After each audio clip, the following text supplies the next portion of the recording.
The sun cast a warm glow over the historic brick building on Monroe Avenue, a prime corner lot in downtown Raleigh.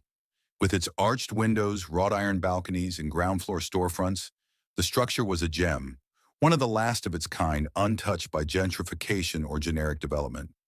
It was the kind of building that held stories, and Maya Jefferson saw its potential the moment she laid eyes on it.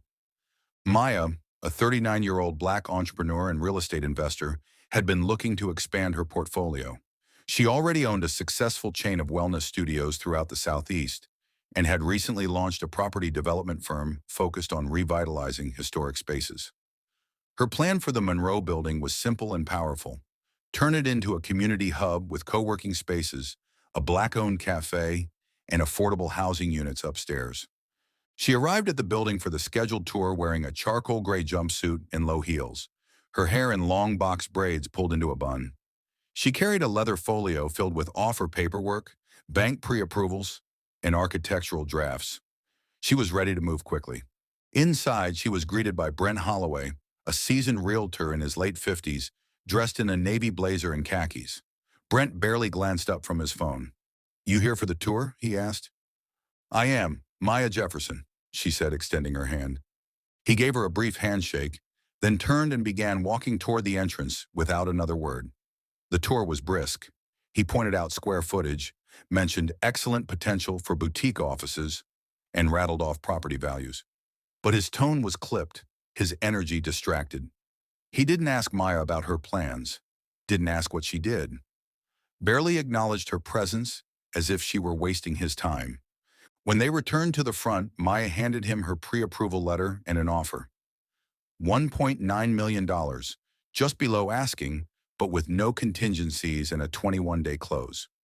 Brent skimmed the paperwork and nodded curtly. "I'll pass this along," he said vaguely. "I'm a serious buyer," Maya said. "I'd like to move quickly."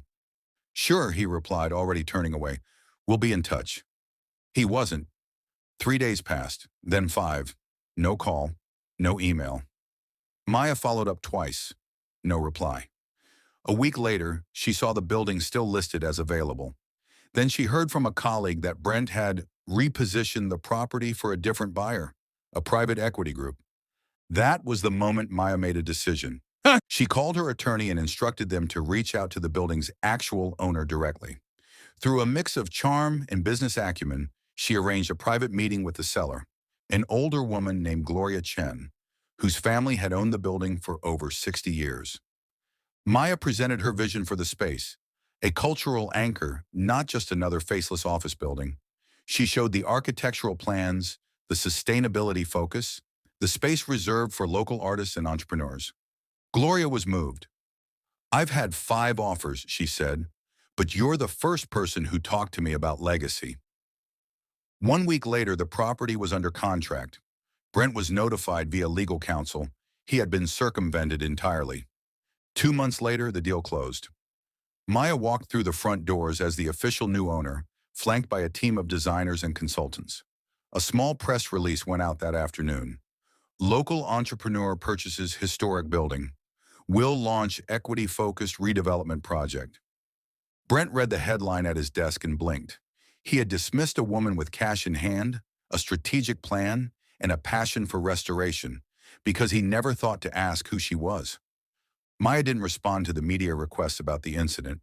She didn't call out the realtor by name. She didn't need to. Her work spoke for itself. Within a year, the building reopened under a new name, the Monroe Collective, featuring a wellness cafe, a gallery space, and offices for local nonprofits.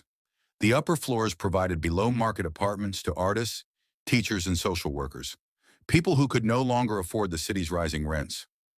At the grand opening, Maya stood on the front steps before a crowd of neighbors and supporters.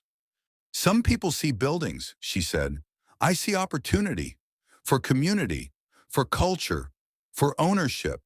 And sometimes when doors don't open for you, you buy the whole building and make sure they never close for someone else." The applause was thunderous.